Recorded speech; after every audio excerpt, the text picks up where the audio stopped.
are used to playing without any ICM implications, it's going to be a really hard structure to analyze.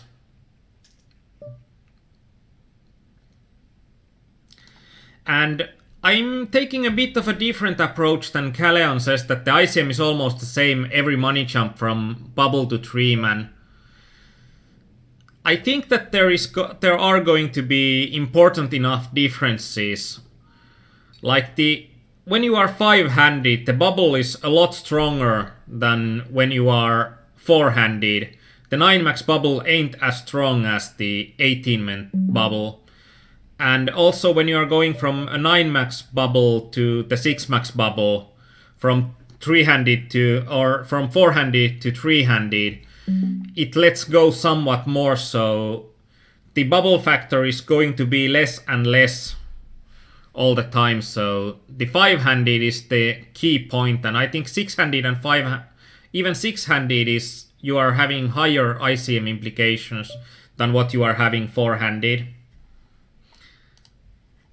So I'd say these are interesting games for sure. And I think these are one of the games that if you are good at sit and goes, these games are going to be the games that are going to stay good the longest. And when Alada raised this high and we are having 6s, usually if he would have had the full stack, I would be thinking about set mining or something, but when he's having half a stack, it's going to be only effectively 25 big blinds deep, and 6s are playing really well, even against an isolation there. And hello, lore, we are going to have some 18-mens today. And I'm thinking about what kind of session are we having. I'm thinking that we are going 8 tables from start to finish.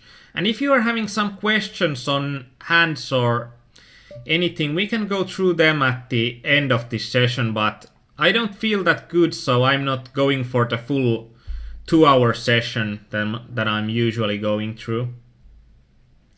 And from Neo, a really good question on do you play the early stages different in 18-man than in 9-max? That is bubble factor low enough for flips? And I think that you shouldn't take flips. And here when we are 4-handed, I'm trying to get the next cards the cheapest I can get those. And I think that I'm getting them the most probably by... If I would have had a heads up pot, I would have bet there, but in a 4-handed pot when I'm not in position, even though I'm having a strong draw, I'm rather keeping the pot size small. And Kaleon says that we should play closer in the chip EV than in 9-man, but playing purely chip EV is not good enough either, in my opinion. I agree wholeheartedly with Kaleon, and as we can see in here, actually I'm going to move the table down, that our opponent lets us draw for cheap, so then we are going to draw for cheap. And when we are not hitting, I don't believe that my opponent is having... Actually, that would have been a nice spot to bluff, because I don't think when our opponent just close to min bets there, I don't think that our opponent is having a really strong hand there, so I think that there could have been an opportunity to bluff our opponent out of some 10 or something. But he got 10-jack, which is really surprising that he doesn't value bet the 10-jack on the river.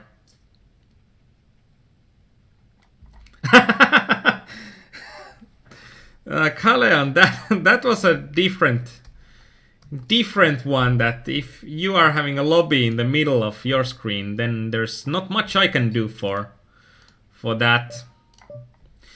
And actually now we can also look at how I'm usually multi-tabling. So right now I'm having 8 tables running, and usually I'm having the top left corner as a main stack, that all of my tables go to the main stack first. And we can see in here, like we are having a $15 18-man game, that there is one reg, at the same table with me when we are starting, and in here we had 5 regs on the first table. So it really depends a lot on what kind of tables you are getting. And I don't know about the $7 games. I don't think that I have ever played a lot of the $7 games, but I have played a lot of 15s through 100, so I think that I should have pretty much the higher stake regs marked up. We are getting such a nice price here, but our hand is quite sucky as well.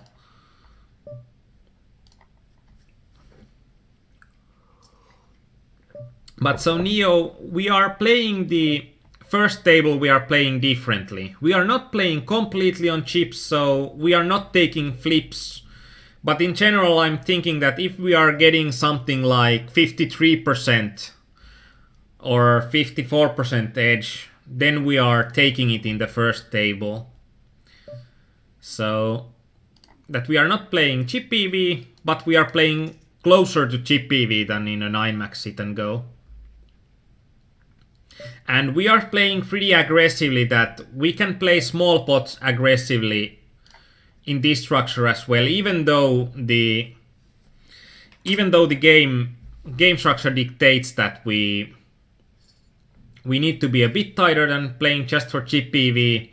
Usually I think the regs in these games are playing a bit too tight as their general strategy, so you can gain some equity into stealing actively during the first levels as well. And as Caleon said, that 2 regs in starting table plus $60+ is never gonna happen. I think I agree with you. But I think that these games are also, they have changed a lot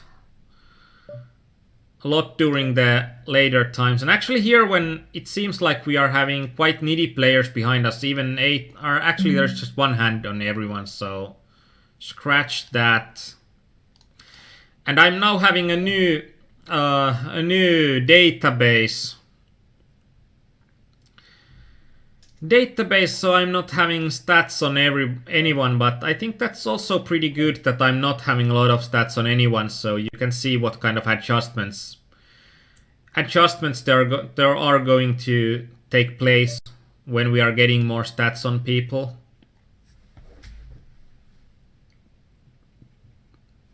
But I think, for example, in these 18 men's, I think that there have been some like 10 to 12 reg games, and if we are having a 12 reg game in an 18 player game, it's going to be on the edge than do you want to play that game.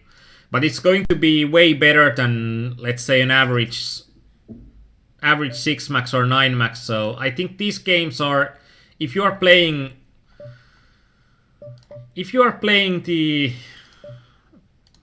sit and goes without any game selection, these sit and goes are going to be among the most profitable sit and goes to play. Ace King suited, we are going to try to get it in, and we are hoping to get it in 3-handed, because Ace King suited also, it plays pretty well, and I like to get it in right now rather than on the flop. And when we are having just such a small amount more than the original razor, I think that just calling the bet does not make any sense, or is probably not the best option. So it's better to just chip it in here and there, and just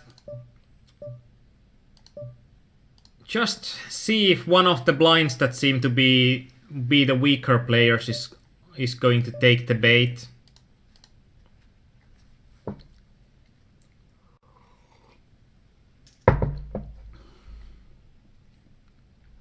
But there are some movement in the games, and I think that I think even now I can see some players that I think that are going to be regs, even though I haven't marked them as regs, because the nickname sounds familiar to me. 10-7 suited is kind of on the edge. Without antes, it's probably not that good of a shove, so Let's just fold it. It's going to be tight anyway. We can see, for example, in here there are 2 supernovas, I think. On the table, so that's also something that all supernovas are not regs. But I think that I require less hands to consider them regs than... Or more hands played well, or less hands played well that I'm considering them as regs. Usually if I can see that someone has the 1 million VPP badge there, usually I'm marking them straight as regs because you just don't rake 180,000 that you need to rake and not be a reg. And Kikalion, that's an excellent question at how high the variance is in these games and what kind of swings are normal. I think that my highest swings have been among the 150 to 200 buy-in range on the 30s and higher. But in general, I think that the swings are going to be about the double than you would see in a 9-max sit and go. And we are getting the second ace king suited here. We are hoping to dominate, and we do. So that's going to look pretty nice. There is a 3x open and a min 3-bet, and I just don't think that even though this is $7 game, I just don't think that 9s are going to be good enough hand here. Something like jacks I would have probably gone all in right there and now, but with 9s it's... And against 1 player I would have played 9s for sure, but against 2 players it's just going to be that one of those players is too likely to have a higher pocket pair in there, in my opinion.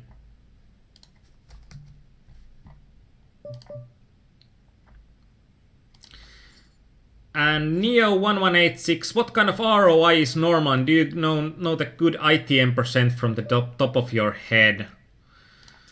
Now you are asking harder questions. When I quit playing 18-player turbos, the $15, I think then a good ROI would have been somewhere around the 6 to 8% mark.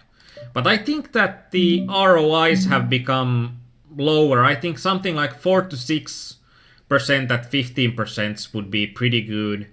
And I think somewhere around 3 to 5% is good on the 30s and higher. But these games are, I think last year 1 player played a Supernova Elite playing mainly 18 men, so you can rake pretty high amounts if you are putting in the hours in these games. Yeah, Mastronic is 1 player that I remembered the nick, but I was unsure because I hadn't marked him. In here, with the 6-6 queen, it's pretty unlikely that our opponent is hitting the board, and when he checks to us, I think that we are going to get the pot pretty easily against the reg there.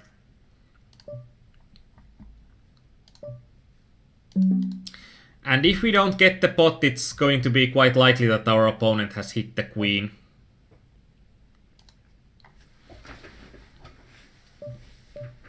And it of course depends. If there would be a reg that plays just a few tables and concentrates on everything and will be check raising a lot, then it would be a different option. But the general reg in these games is going to, I think, is going to fold too much there.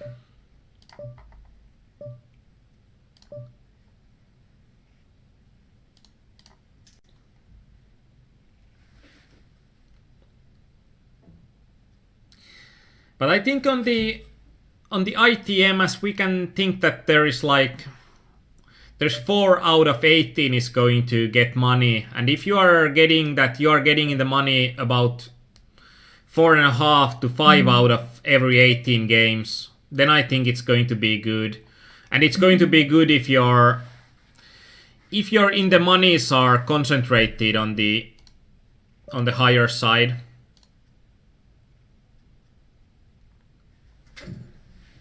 or in the top parts of the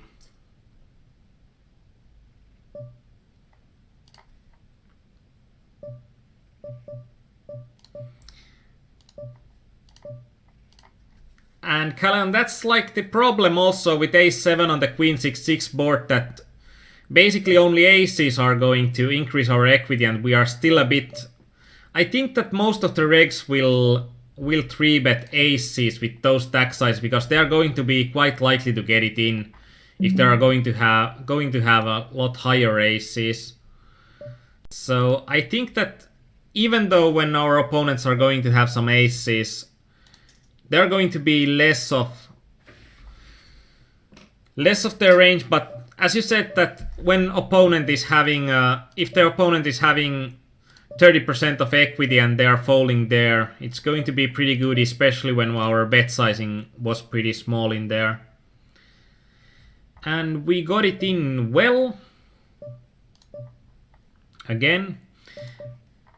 And in this full table sit and goes, I have been I'm pretty used to playing with antes, because on hypers you are having antes on all the time. And it requires some adjustment to ranges, or it requires actually quite a bit of adjustment to ranges, especially later in the game. And something like small pocket pairs in a game that there is a lot of regs in, which is going to be likely at the $15 games. Playing something like force when you are having about 25 big blinds effectively against your opponents, playing something like force under the gun is going to be pretty hard profitably.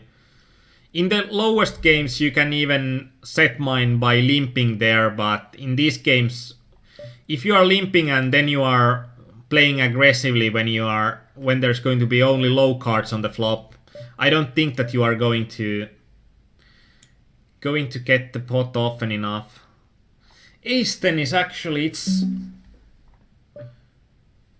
it's one of the crappiest spots to be in, even though I don't think that this guy is going to have a better hand than we do that often.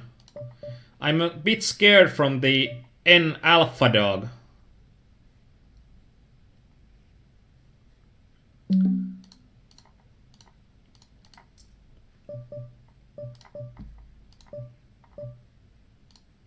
With something like ace-8 suited, I'm rather shoving myself than raising small there.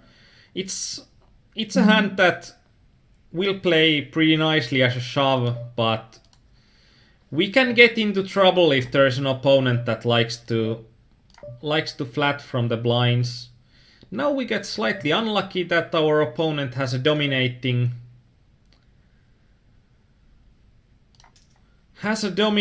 ace there. Actually, sevens we could have pushed as well. I think that it's going to be really close in equity if we push or if we... And in here we have had two checks, so I don't believe in check, and it might be a king, but I think that bluffs are going to be so likely, and I need to be right in about 1 in 3 that it's profitable, so...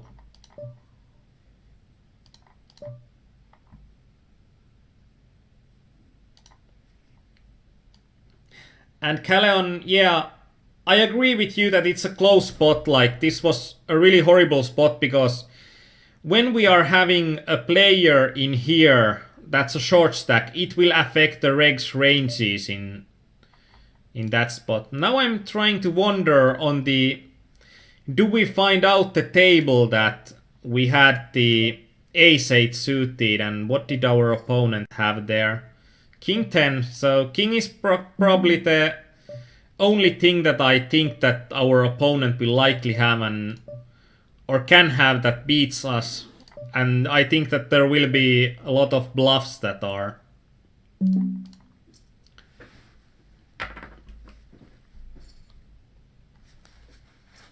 And in general, people are folding too many of their big blinds from when the small blind attacks, so that's something that I'm I'm usually taking care of, so I'm attacking small blinds even on, or attacking from the small blind in an unopened spot really a lot of the time. And in here,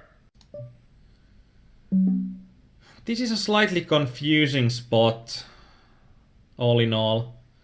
We are requiring just a bit over 20% that we need to realize equity in there, and we are having position, so I think it's, and in here it's going to be nasty because we don't have any data on these guys. These are practically the first hands.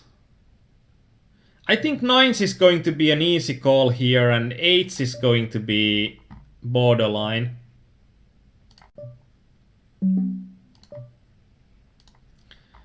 And now we see a king 9 suited and king queen. Doesn't still change my opinion there. And this is something that's probably a pretty nice coaching, because there are so many spots that I think that are going to be tight spots. So there is a lot of explaining required. With these kings, it's never going to be tight, and just the more players are going all in, it's the better.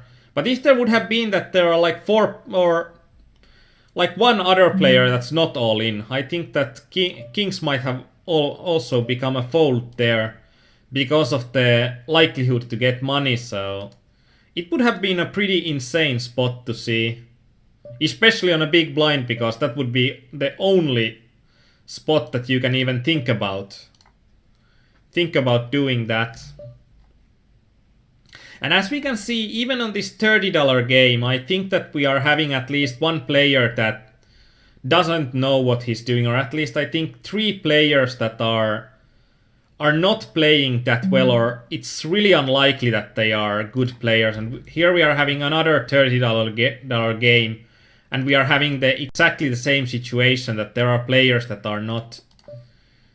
are probably not going to play well. But that's also that Caleon said on the ace-10 spot, that that's something that I think that separates the really good players from the starting regs, is that the really good players, they are understanding how every situation with the stack sizes affects their equity, and how it affects their opponent's ranges, and how it should affect your ranges then.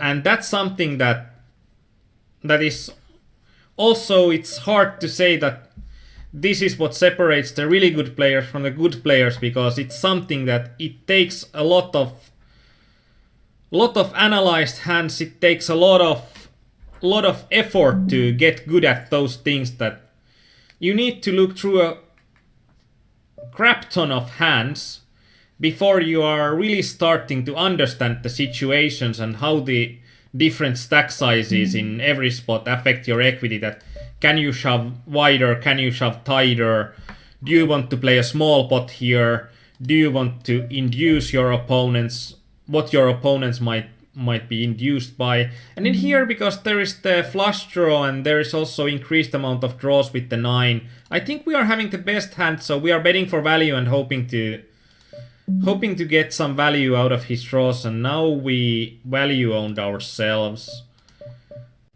by shoving it against the ace king. And Eulos Pro, you got second in a PLO tournament and had no clue what to do most of the time. I think that's a bit ironic that you got second in a PLO tournament, because I think you knew the most what you should do in the heads-up situation.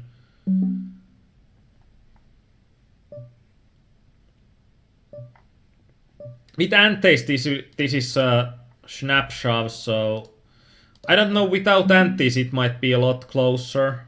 In here, because a player, now I think that there is a lot more dead money in the pot in the game with ace 9 off. So when this guy limps a lot but raises a lot as well, or raises a medium range but limps really a lot, against those kind of players, I like to shove a lot because those kind of players usually open up their better hands and then they are going to limp fold a ton from their range because their limping range is going to be so weak.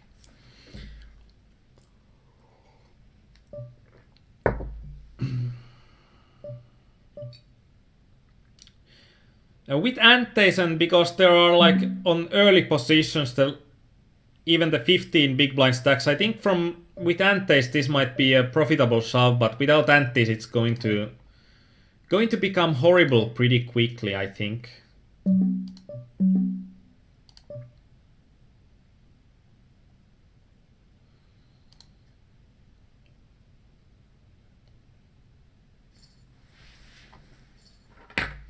I think PLO, when it's pot limit by nature, I think that's one of the enticing parts of it, that even when you are having a really short stack, you are having multiple options and you are having multiple interesting situations going on, and you can have in here. I'm opting for min raise with 6-5 off. It's going to be something that's probably not a plus EV shove, but I think if opponent doesn't even need to fold that much there, but I think a general opponent will fold too much and it will become a decent min raise. In here, if both of these opponents would have been something like 3k stacks, I would min raise this as well, but now that we need to pretty much, if we min raise, we need to call Talentaki because he's only a 7 big blind stack and we are getting such good odds if we are min raising and Talentaki re-raises that we pretty much can't fold, so then it's going to tighten up our range a bit in that situation.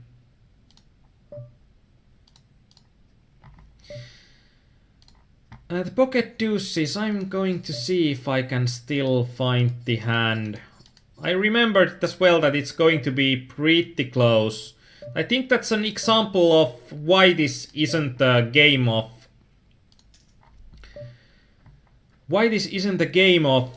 just playing for chip EV. I think it was pretty close, but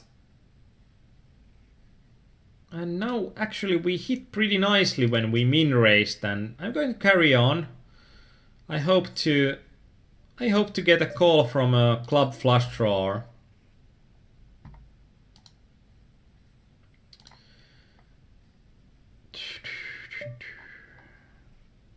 I'm trying to find the deuces on my other screen.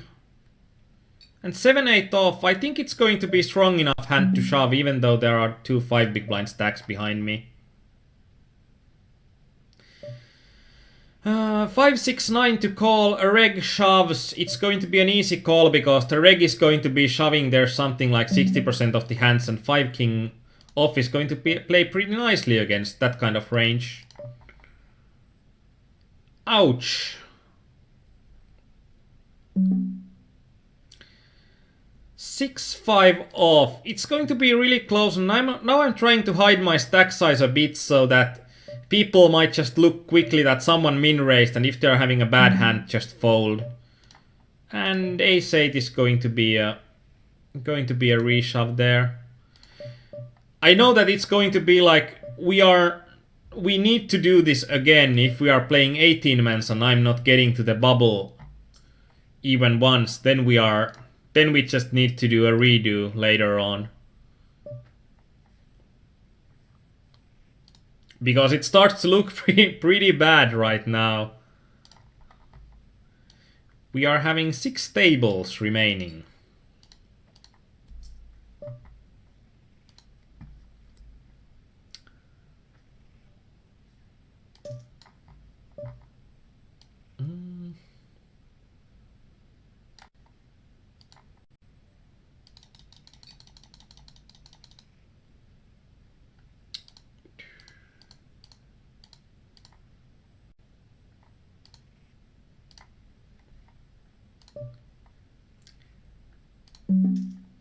You would fold 6-5 off, not good enough. I wonder if it was this game that we can't get the game back on.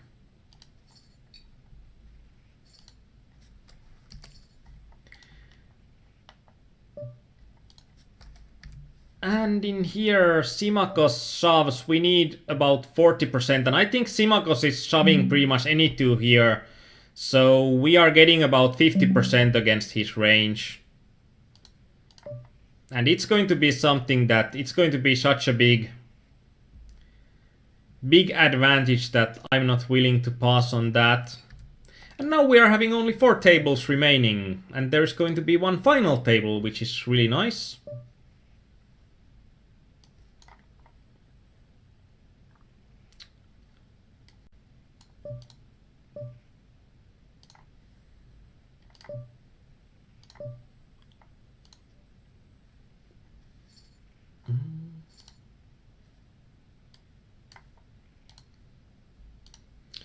Going to try to get the deuces. Oh, I have only one deuces in my... So it's going to be easy to mark that one. And then there's going to be the 6-5 off. And sorry, it's now taking some of my energy out of the tables to try to find the interesting hands to...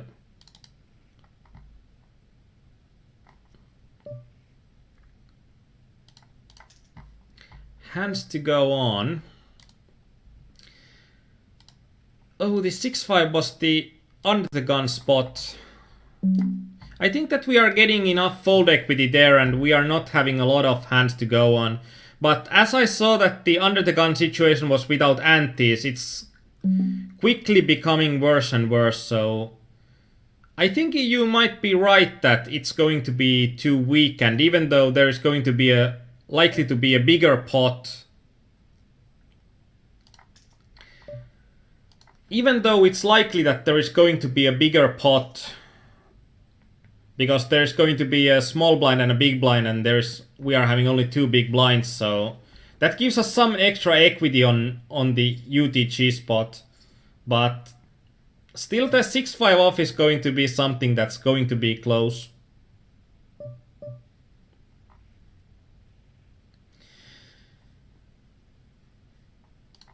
And now I'm kicking myself a bit with the 10s that I didn't shove them because I got flat called, and then I'm getting a bet against myself on a board that I can't carry on, but 10s are still pretty nice hand pre-flop.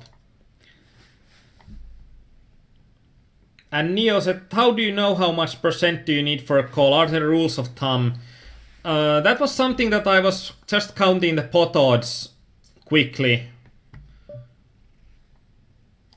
Counting the pot odds quickly in my head and then adding a few percentage, or just like on the first table, I'm pretty much just rounding upwards.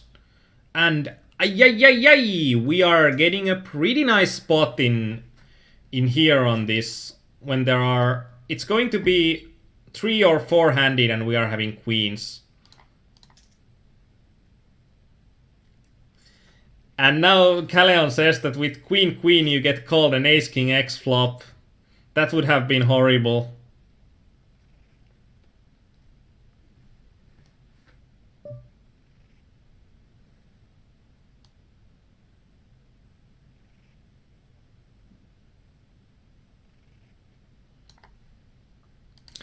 And in these games it doesn't matter that much what you see on these games that you are seeing myself getting out of the games quickly. It doesn't matter that much.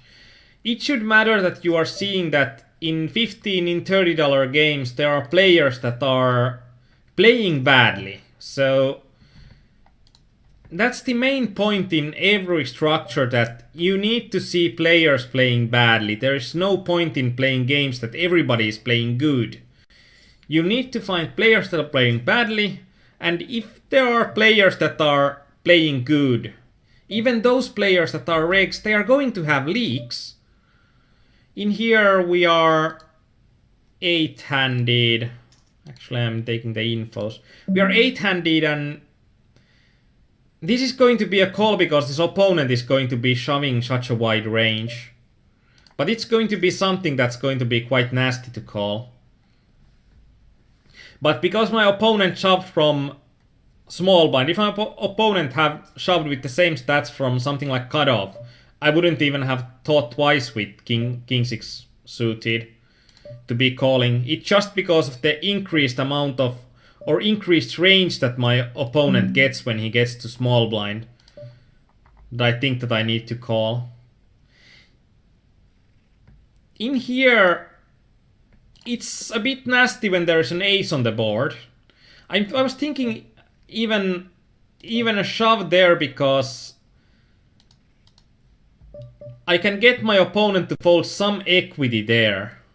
But I don't get my opponent to fold an ace there ever, and that's a problem because with most of every other hand that our opponent can have, we are, or there might be something stupid like something like a pocket pair there, but usually I think in that kind of situation, King 10 suited I probably have raised even when I need to win an all-in to get the chips, but King 10 off is just going to be too weak when there are similar sized stacks behind me, and we always need to win at least as I'm fresh.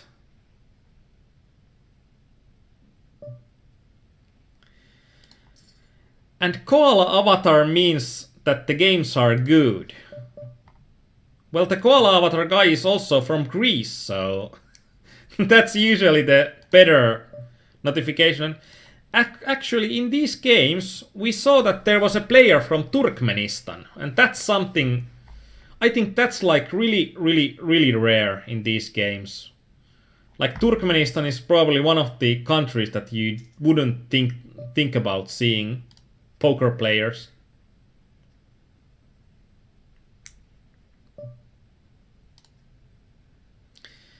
Ahille, that's on $15, so that's what I believe that's going to be a good ROI these days. It's going to be better than in single player tournaments, and it's going to be better than in 50-50s, but it's going to be way worse than in 45-mans, so... So I believe in these games at something like $15 level you are going to get like 2% more ROI out of these games per game, and the length of games is not going to be that much different.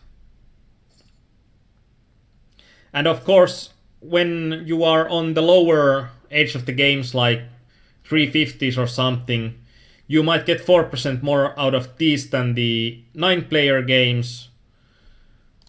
So that's like when the attainable edge increases, it's going to also increase the difference between the 9-player and 18-player games on those levels. And with the increased edge, there also comes increased variance. And I think the increased edge comes like these games are going to be, on average, there are going to be more bad players in these games per game.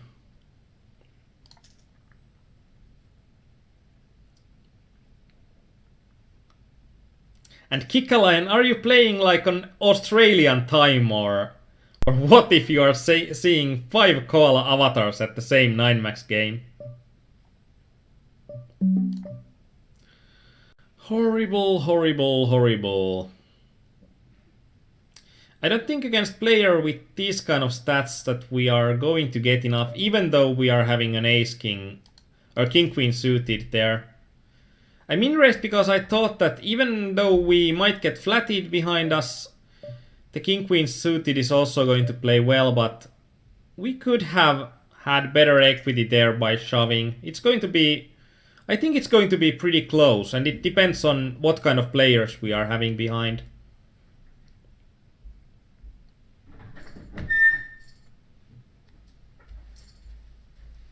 And of course in these games, if you are willing to play non-turbos, then you can have some really nice ROIs. But the problem is that the non-turbos practically never run, and they don't run at the $15 level. Like right now, if I add regular games, there is like one running $15. Actually, there's 4 running $15, but no running $14. Or no running $30 games, so... And in the normal speed 18 player games, I believe that double-digit ROIs are possible.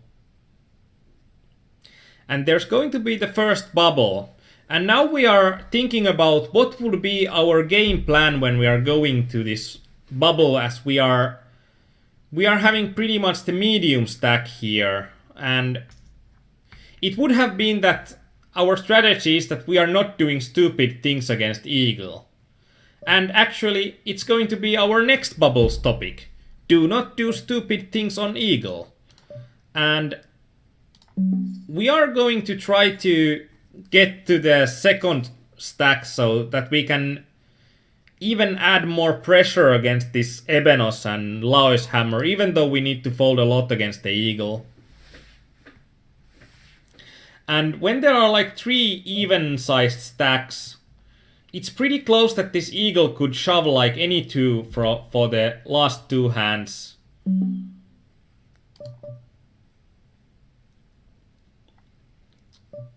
An ace-3 off is going to be too bad. If it would have been the previous hand and it would have been unopened, then it's going to be a shove. But I think in here against 3 players and the biggest stack on the blinds, the ace-3 is not going to be a good enough hand to shove. But it's pretty nice to see that like first bubble, and it was the bubble burst during the first hand, so it's a bit interesting that we didn't have that much bubble playing there. And then I hoped it's going to be a $30 game, but no.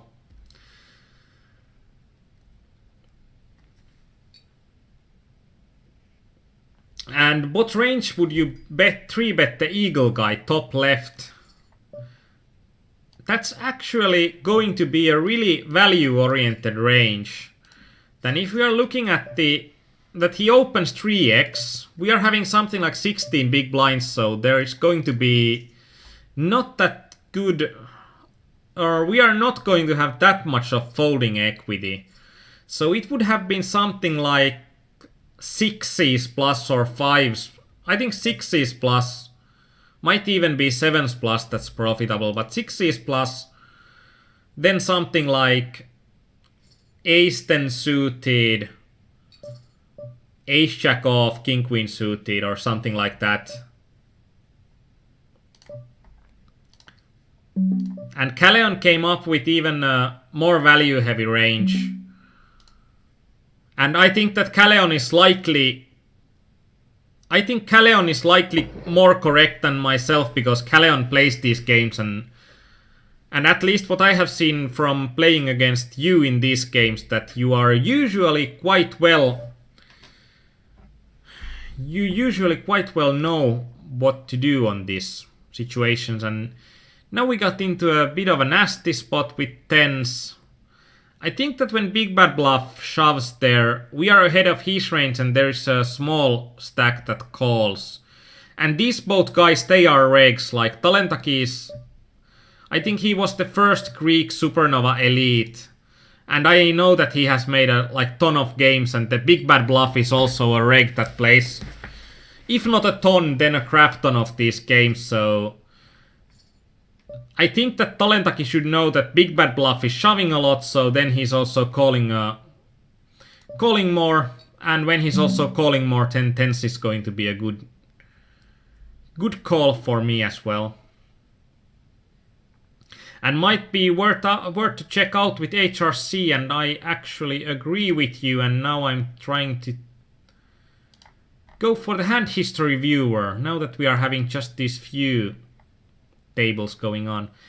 King Deuce, it's going to be such a crappy hand that I think it could be like a minimally profitable min raise if these opponents are not playing back enough. And we haven't seen a lot of even trying what this Eagle is doing. So I had a pretty bad hand there. Like, yeah, this is going to be the hand.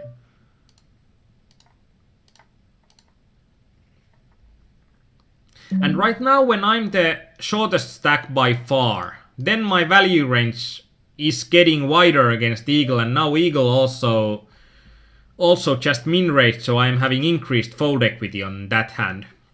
So it's going to be a better spot for me to 3-bet. In here, now that we are having such a short stack, this is not profitable to shove. I don't think this is profitable to min raise. I don't think this is profitable to limp, so I'm hating on giving up to those spots, but when fold is the most profitable option, then you need to fold.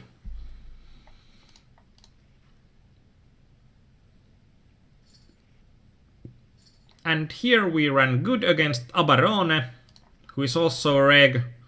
I think he's actually one of the best sit-and-go regs that I have seen play, and he played plenty of hypers with me as well, so I think that's one of the better regs. And is it a good strategy from Eagle to make higher raise size on some spots? I don't think so that it would be a good strategy on Eagle. I think that actually in here I could have shoved because there would be some ICM pressure, so I think that would have been a Nash shove anyway. I don't think that it's going to be a good strategy in general. It could be a good strategy if he would be balanced, but I think that most of what he does would be achieved with just min raising. And if he leaks information so that he's playing different raise sizes badly, it doesn't take that many games against his opponent to see like if he's always min raising and folding. Then you can pretty easily see that he's min raising his worse hands and he's doing something else with the better hands. So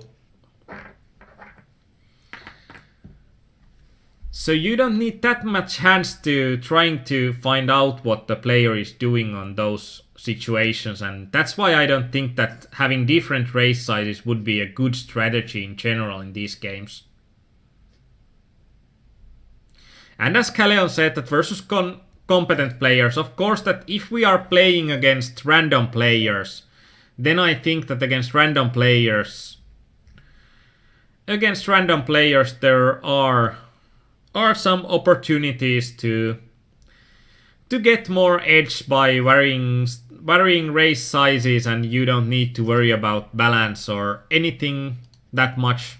But against regs and players that you are going to play a lot against, varying raise sizes can be pretty bad for your equity.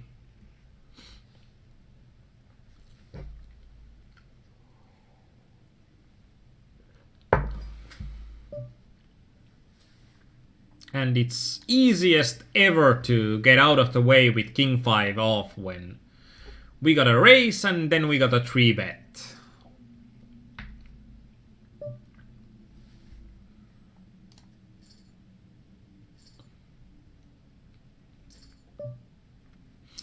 If this would have been different, so that this Ebenos that's likely a reg would have been here and Eagle would have been here, I would have shoved this 9 deuce suited, but against Ebenos I think that it's not going to be profitable.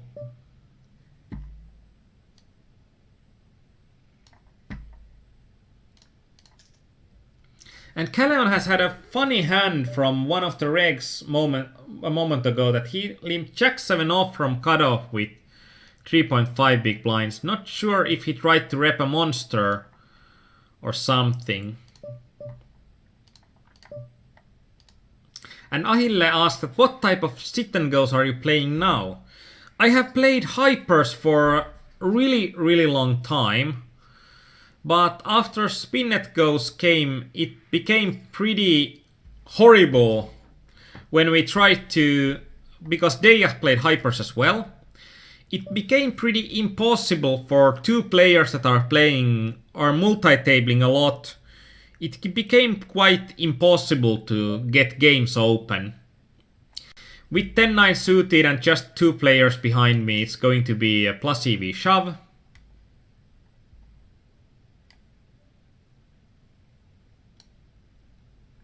And Neo, that would you shove any 2 if Eagle would be small blind or fold some of the worst unsuited crap? I would fold some of the worst unsuited crap, but I wouldn't fold a lot against Eagle. So right now I'm playing mostly spinnet goes when I have been trying to find out the structure. Actually this queen 10 off, it's going to be pretty interesting. I think it's going to be plus EV shove, but if these guys are calling me too wide, because we are having a mobile phone player with just 2.5 big blinds, they don't need to be calling that much too wide for it to become really bad.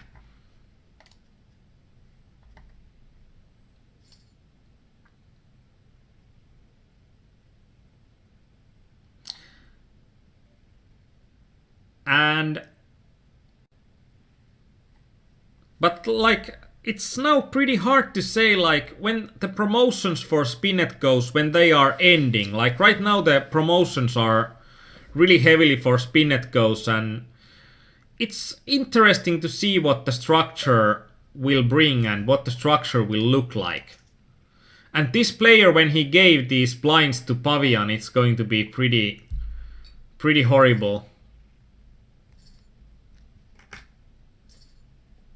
But I think the queen 10 off, it's going to be close anyway. It's not necessarily good, but it's going to be close. And Shakal asked, isn't it good for you on the button to make some non-all-in-all-ins because small blind can shove and the big blind can call and you can get away from the hand and get second maybe? Yeah, but there are some hands that I rather like to shove, like something like sevens. I could do it with a non-all-in sizing, but still clearly say that I'm not folding. But there's the problem that people are sometimes, at least recreational players, seem to be calling wider with some of those medium stack sizes if I'm doing a non-all-in, even though it would be my point to do it.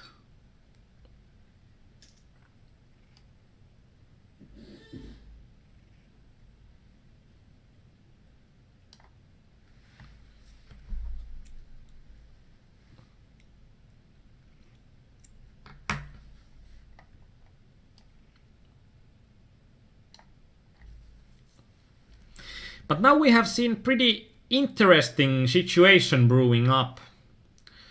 Right now, because these players haven't been that aggressive to our... And because of... Like, if this would have been a reg... Actually, if this would have been a reg, I would have folded. If it would be something like 15 big blinds deep and this would have been a reg, I could have shoved. But, like, right now, this player has been playing really needy, giving big blinds to Pavian when they are 2.5 big blinds deep effectively. And I don't think that the opponent is going to... This opponent in general is... I don't think that he's... I think his range is going to be really full of nuts on the button. And still, this is a bit of a closer one with 5s, but I think I still need something like 8s or 9s for pocket pairs to be shoving against Skuture.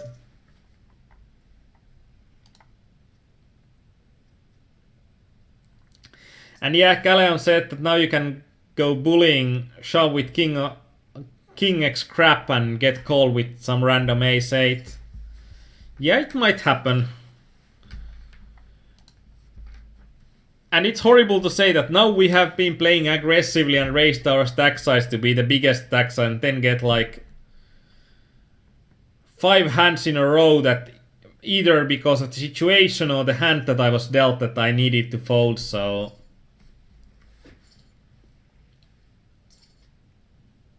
Sometimes we are getting into some pretty nasty situations, and if this Skuture now min raises, I think then the freeze is probably something that I shouldn't have folded, but now when I have seen more of him, I think it was still a good good fold even though he has played really aggressively. That's a weird tablet player. That's a tablet player that plays aggressively. And Jack 7 suited, because this guy we always need to beat him. So we need to beat a random hand by a lot, and I don't think that with Jack 7 we are going to beat a random hand with that often. And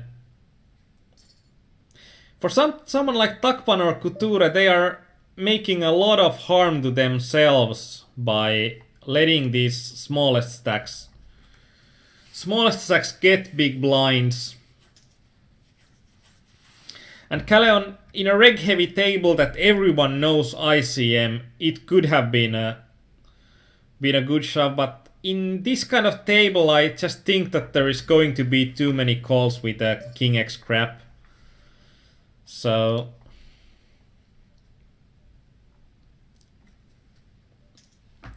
and as you can see, the situations change pretty quickly.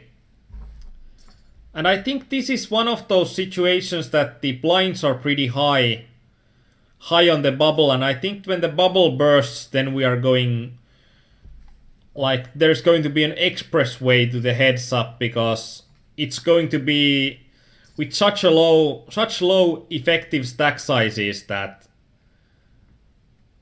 it's going to be filled with pretty many all-ins pretty soon.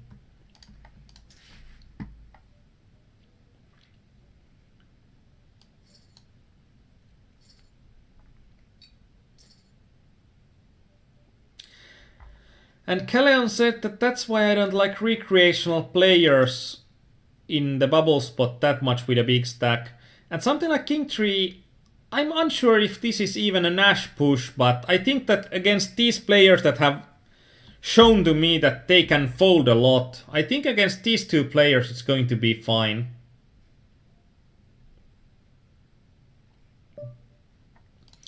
And Kikalayan, yeah, that he's going to get punished for his nitness, and he has been punished for it for quite a long. And as Caleon says that there are two sides to everything, that I think like in the game with the Eagle, it was pretty lucky that the Eagle had the big stack and not the Supernova player, because I think we got a lot more equity in that game than what we would have deserved if the player would have played it well with the big stack. But when he didn't play it well, and now it's like really nasty against this Couture. If he min raises or shoves like every hand, we need to fold. I think if he shoves, we can call something like, and actually this is something that 10-8 off, it's going to be on the edge than what I can call here. Like something like 10-8 suited would be easier, but 10-8 off is on the edge. And getting counterfeited on the river. Crap.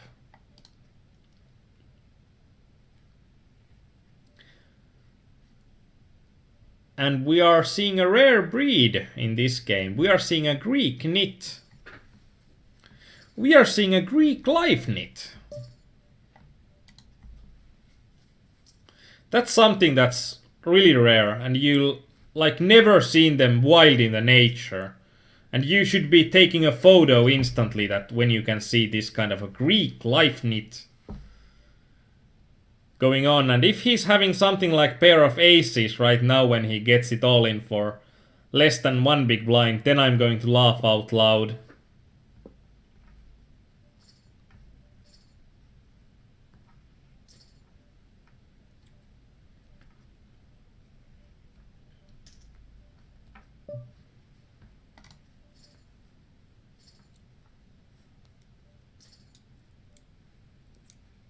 And when I have seen that this Takpan can fold so much, if it gets unopened to me, I'm going to shove against this Takpan. Even with 5-6 off. But when it's going to be the bubble situation, I just can't shove with 10-9 suited. And because our stack sizes are so close together, I don't think that there is much point for me to invest any money in that pot, because I'm going to I'm going to have decent chance in getting at least third, even if he calls and wins. But if I'm investing any money there, then I'm going to be clearly the shortest stack on the table. I must say that now I'm tempted that if I would have something like 1k more and the opponent has been pretty much min-raising anything, then I would be pretty tempted into trying a stop and go with queen jack off. But right now with two smaller stacks, I don't think that we can play back at him, even though it would have been awesome. But this is some, like, our hands are tied. We can't do pretty much anything with these stack situations and this price pool distribution.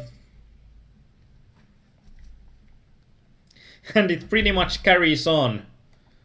Something like queen 10 we can min raise and get it in with the pavilion, but or limp and get it in, but queen 4 suited is going to be way too bad of a hand. And even though you might laugh with the 7-5 off, but with these antes and everything, investing 2 big blinds is going to be pretty easy for this Couture. And now that we are with about the same stack depth and we have seen that Couture has played completely crappy hands there, I think that with ace-7 off we would have needed to 3-bet shove. There's also a chance that we are having some fold equity that we shouldn't have.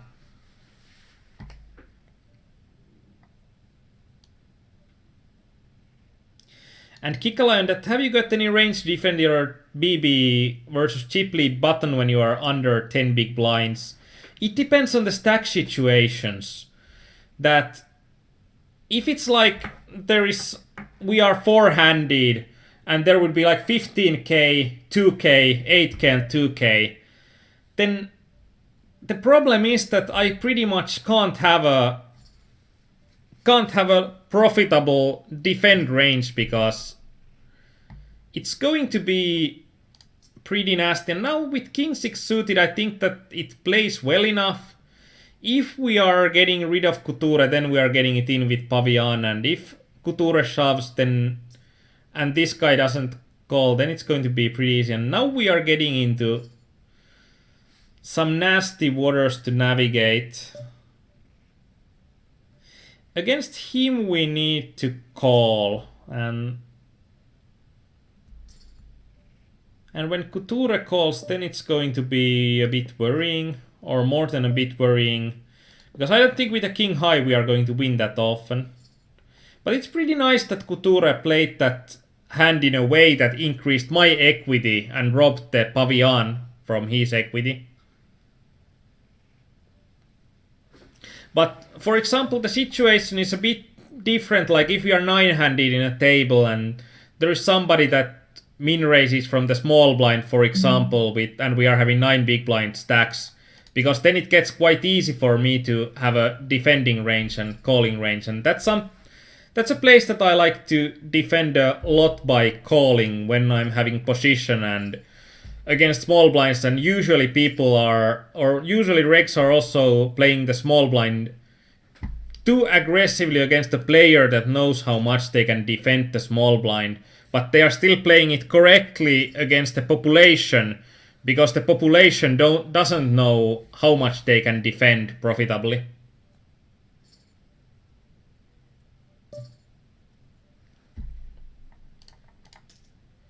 And Kaleon also nice with small blind limp as Imo, as well as we don't mind to team play. We don't mind to team play, but it's going to be in some spots and in that spot the team play was pretty awesome. Because when we team played on that spot, we two both got more equity, and I got a bit more than he did, and this guy lost equity because we are playing it. And finally, some 4 big blinds heads up strategy. Yeah, that's what you have been waiting for. But this is a situation that when we saw that I think the bubble burst at 500 to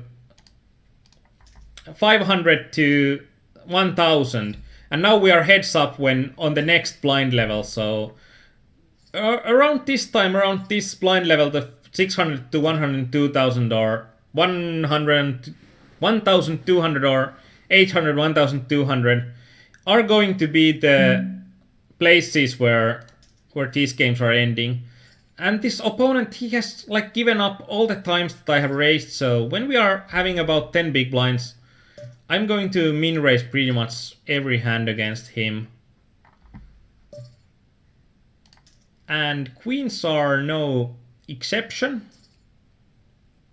And it's nice that our opponent has a hand that he wants to play against us. And now it gets even nicer. I think we need to get it all in here, but then it's going to be just a question of what's the most effective way in getting it in.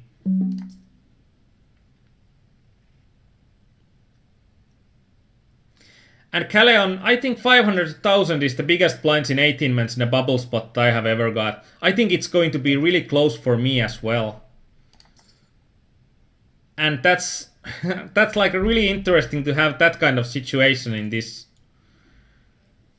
video. And now we pretty much won one game, and we probably lost a ton of money during the session, because I think we got money from one $15 and one $7, and we played about 10 games. But there were some hands that we marked during the session, and let's go through the marked hands now. And they are going to be mostly about really short stacked situations. So they're going to be important, but I hope that they are not going to be interesting. Like, it's going to be a bit of a different situation, that even in these kind of situations, that, for example, in this pair of deuces hand, that if we are going through this pair of deuces hand, this is a situation that we are having like all the time.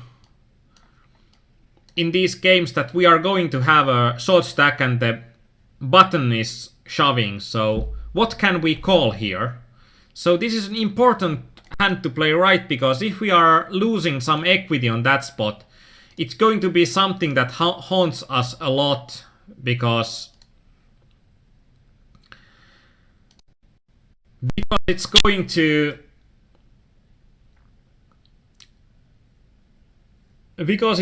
affect our equity in the long run a lot, even though if we are making a small mistake here, because the situation we will encounter that situation so often.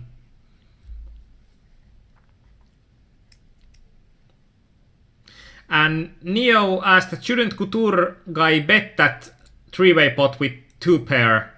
It would be mean, but yeah, the Couture guy should have bet the two pair and tried to get some value out of me. The problem there is that he pretty rarely gets value, because I know that there is going to be, or he needs to beat the opponent as well, so he can't be there with a complete bluff, so he needs to have he needs to have a hand with showdown value when he bets it, so he won't get value often, but there might be me with something like a weak jack or a stronger 8 or something like pocket 8s or pocket 10s that is going to be calling him, so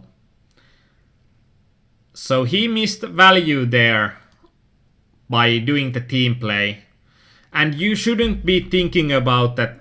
Now I mean that I'm breaking team play, because it would be bad in a structure like double or nothing, or it would be bad in a structure like the 6max hyper satellites, because in those structures there is like no point in having a large stack when the bubble is burst, because everyone gets the same money. So then it doesn't make any sense to sense to break team play in there, because then you are both gaining a lot and the chips have relatively little value after that.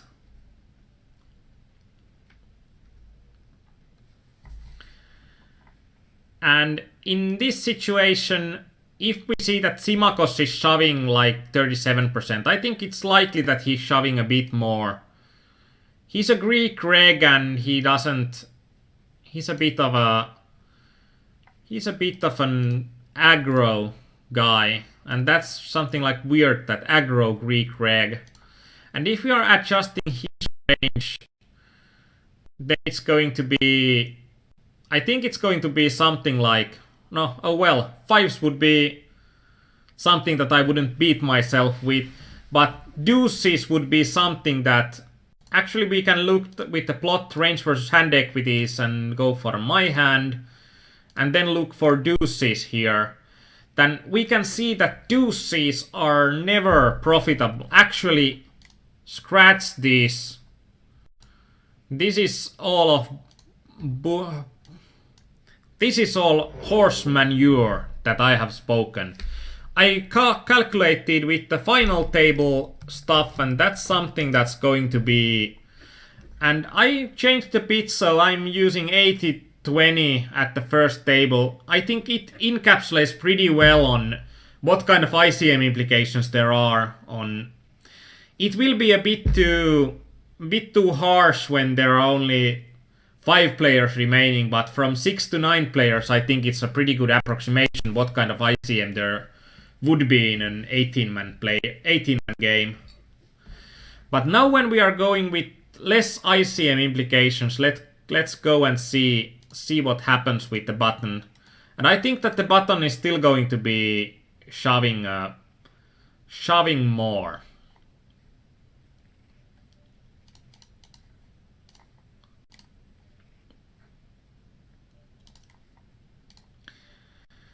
And now that we are going with less ICM implications, the deuces will be close but no cigar.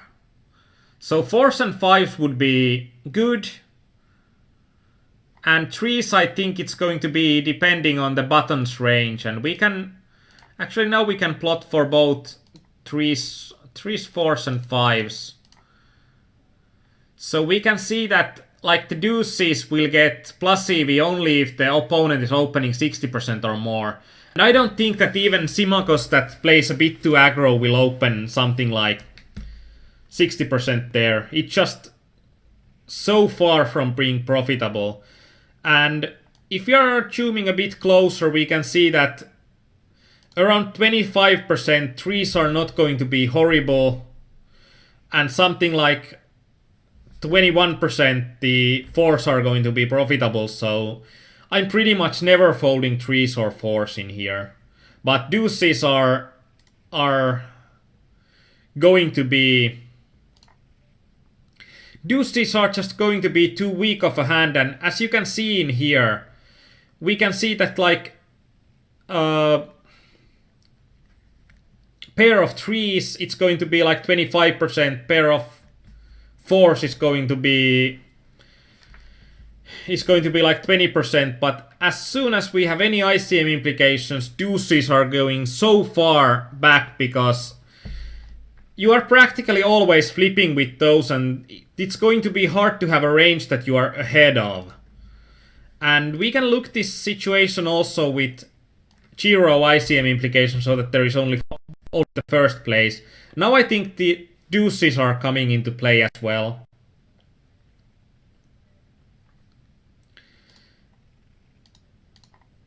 So like its button is opening, and we are also adjusting that our button is opening a bit too wide.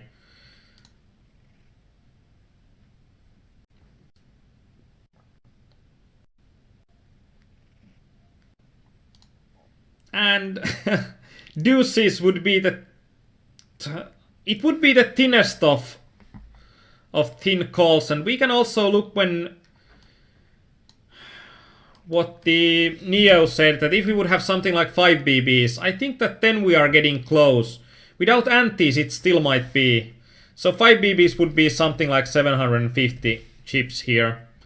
But let's go that through as well, because if you are going through hands, just not going through the situation that happened, but different scenarios that could have happened there, is going to be really useful for you in improving your game. And we can first see what the Nash range in here is. And now we can see that if we are with 5 big blinds, even against a guy that's going to open Nash, the deuces are going to be a good call. And I think that if we are looking at the range versus hand equities graph again, then it's going to be like threes we can never fold, and deuces. I think deuces we can fold only against the neediest of nits.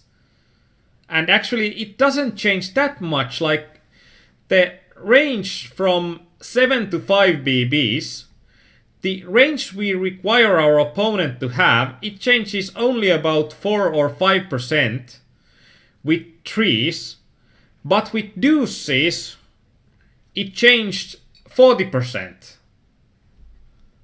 So that's going to be pretty interesting to see that how much it's going to affect your ranges in some of these spots. And why this happens, that the deuces are getting so much more equity, is because there is going to be so much more in pot. We are going to lose so much of our equity anyways for the blind.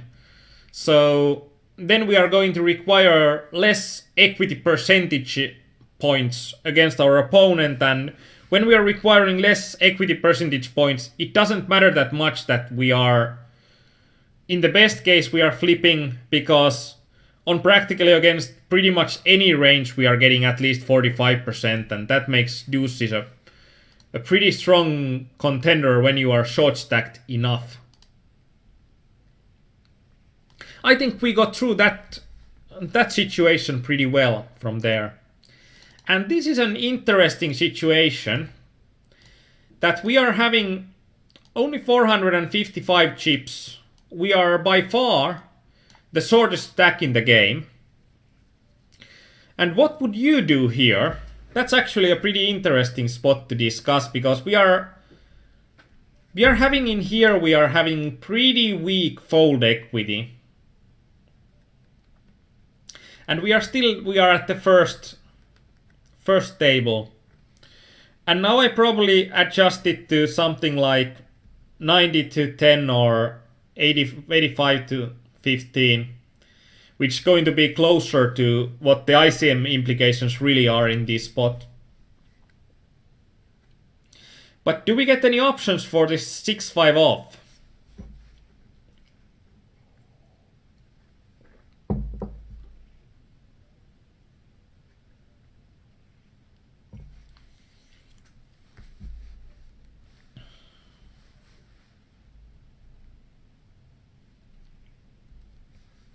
Oh well, if we are not getting any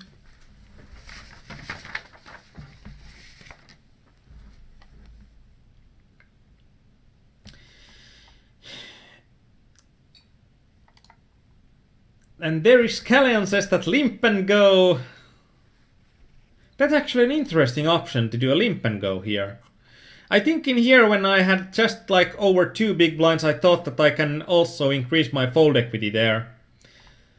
There enough that it becomes profitable, but let's see how much fold equity I would need in this case for it to be profitable. That how much our opponents need to be folding, because I know that this is not going to be a Nash shove. And then this is going to be pretty horrible to look at the first sight, but then we are going to see how it changes. And in here, even though I'm in two-hand simulation, I'm still willing to take a negative edge here. And we didn't paste the situation. I'm still willing to take a negative edge even though we are having a two-hand future game simulation, because I like to think even farther ahead in the future, and we are having a lot more plus EV spots to play later on if we are doubling up on this hand.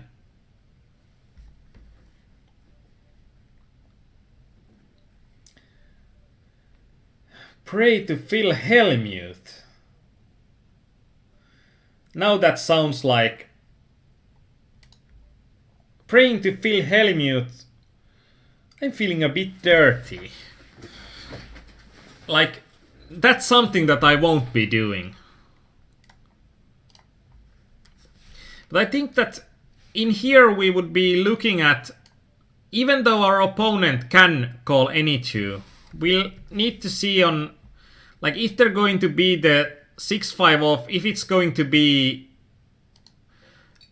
a profitable call by getting any kind of fold equity against the big blind. And also I think this guy going for a lower range in general than what he should do.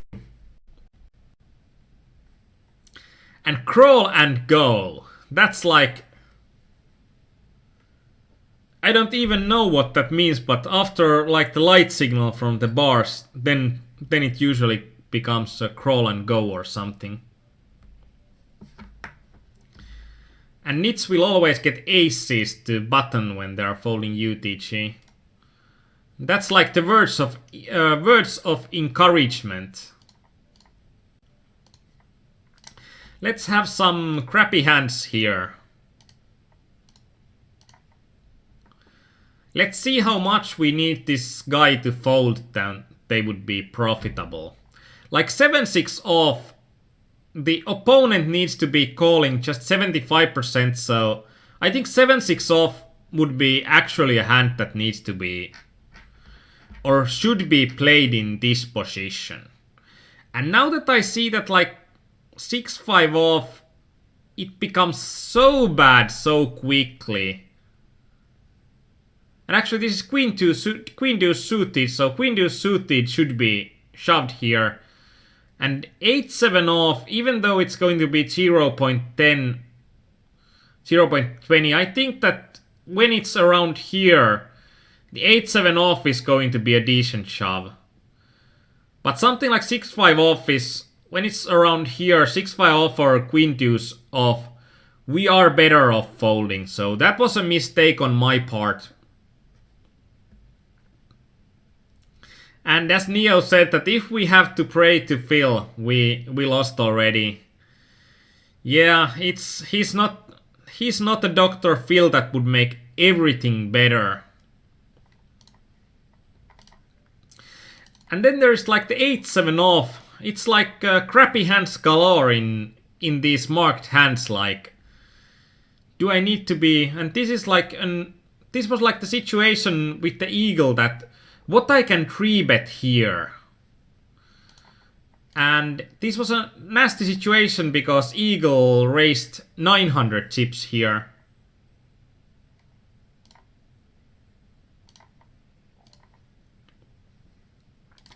But now we need to go to an advanced hand. And now I need to take some of the blame that I played a 6-5 off. When I shouldn't be doing that, and I shouldn't be doing a 7-6 off, but 8-7 off would be okay.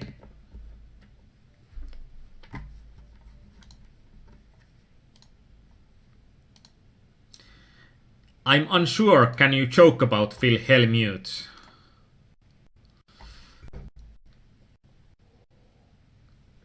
He's a serious guy. And actually we need to do the advanced analysis a bit more. We need to go for raise size as 3 BBs. And this is going to be pretty interesting because we'll also need to... First we can look at the Nash ranges. Then if opponent raises 31% and calls with only 6% of his hands. And that's something that's like... That's never happening with these stack sizes. If opponent raises here, I believe that opponent is calling with anything pretty enough. So I think like he's going to be calling at least those hands. If he's raising 32%.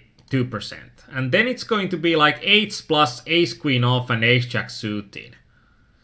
And that's really close to the range that Kaleon suggested. So that's like cookie points for Kaleon on that one. So it was really a good estimation.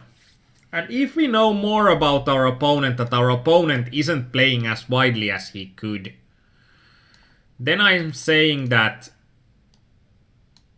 and this is going to be interesting because as we can see in Hold'em resources, it's trying to optimize the ranges in here. And it does the optimization that it takes away some of the weaker hands that are stronger hands than are any hands in these min-raise range, because the opponent needs to call with those hands. So it's going to be slightly interesting to look at these situations. And in general, I think like the opponent would be pretty close to doing this, and then it would be actually, I think, tens and ace queen suited and ace king off. And I was so far off with my sixes plus that I should be pretty ashamed. I think I said ace sixes plus ace 10 suited, king queen suited, and ace jack off.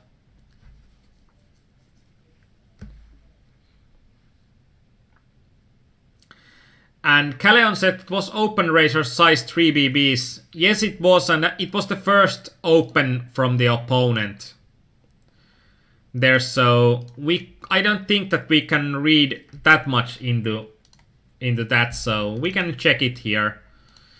Like we can see that opponent raised the 3 BBs here.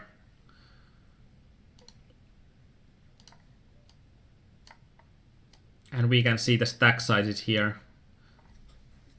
I'm hating it a bit that in Poker Tracker, now on replayer, the HUD is always a bit on the wrong place, and even though I save it always, it never stays in the correct places.